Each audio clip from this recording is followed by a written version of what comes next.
Olá e bem-vindos. Quando pensamos nos celtas na Península Ibérica, a primeira imagem que talvez venha à cabeça é a de uma invasão. Mas a história é bem mais complexa e, sinceramente, muito mais fascinante do que isso. Vamos desconstruir essa ideia. Pois é, a primeira coisa a reter é precisamente esta. Não foi uma invasão. Esqueçam a ideia de um exército celta a marchar sobre a península. A realidade, como vamos ver, foi outra coisa completamente diferente. Então fica a pergunta, não é? Qual é a verdadeira história deles? Como é que estes povos chegaram aqui e, mais importante, que marca é que deixaram? É isso que vamos explorar agora. Ok, vamos a isso. A chave para perceber tudo isto é pensar não numa conquista militar, mas num processo lento. Algo muito gradual, que aconteceu ao longo de séculos. Mas o que é que quer dizer processo lento? Bom, imaginem. Em vez de uma onda gigante a arrebentar, pensem em várias marés a subir devagarinho ao longo de muito, muito tempo. Foram pequenas migrações, uma expansão cultural que foi acontecendo aos poucos. Não era um exército, eram grupos, eram famílias, eram ideias a viajar e a misturar-se. E para termos uma noção da escala de tempo, isto é impressionante. Estamos a falar de um processo que começou por volta de 1200 a.C. e só terminou lá para 400 a.C. São 800 anos. É uma eternidade. O auge da presença deles, o ponto alto, foi ali entre 800 e 500 a.C. Ok, já percebemos o quando.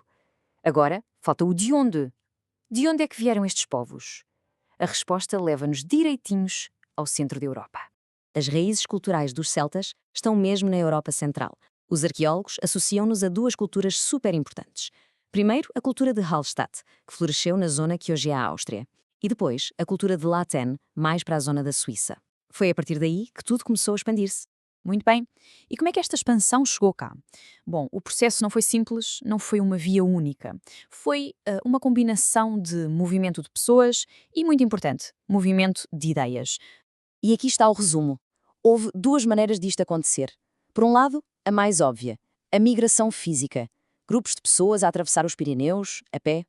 Mas por outro lado, e isto é talvez a parte mais interessante, houve difusão cultural. Ou seja, as populações que já viviam cá, os povos ibéricos, começaram a adotar costumes, tecnologias como o ferro e até formas de organização social dos celtas. Sem que necessariamente os celtas tivessem chegado em massa para os substituir. As ideias viajaram tanto ou mais que as pessoas. E quando já estavam por cá, é preciso ter atenção a um detalhe. Não podemos falar dos celtas como se fossem todos iguais. Nada disso. Eram um conjunto super diversificado de povos. É mesmo isto. A melhor imagem é a do mosaico. Não existia um reino celta unificado na península. O que existia era um conjunto de tribos e grupos diferentes, cada um com as suas particularidades, cada um adaptado à sua própria região. E quem eram estes grupos? Bom, tínhamos, por exemplo, os celtiberos, muito poderosos no interior de que é hoje a Espanha. Tínhamos os galaicos, ali no norte de Portugal e na Galiza. E depois os lusitanos. A origem deles ainda é muito debatida pelos historiadores, mas uma coisa é certa, a cultura deles estava cheia de influências celtas. Ok, mas e o que é que ficou disto tudo? Que marcas é que estes povos deixaram para trás? Bem, o legado deles está por todo o lado e é bem visível, especialmente nas suas fortificações. O legado deles é riquíssimo.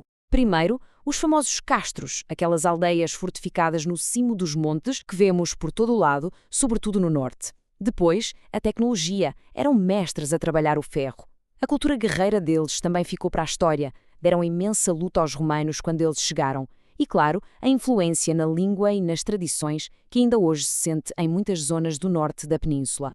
No fundo, a ideia principal é esta. O legado deles está literalmente gravado na paisagem, nos castros, que podemos visitar, e na língua, nos nomes de sítios, em algumas palavras. A história deles não se apagou de todo. E isto tudo leva-nos a uma última reflexão. Para lá do que os livros de história e a arqueologia nos dizem, que outras marcas celtas será que ainda existem hoje?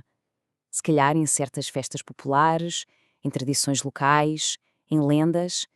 A influência deles pode estar bem mais presente no nosso dia-a-dia do que pensamos.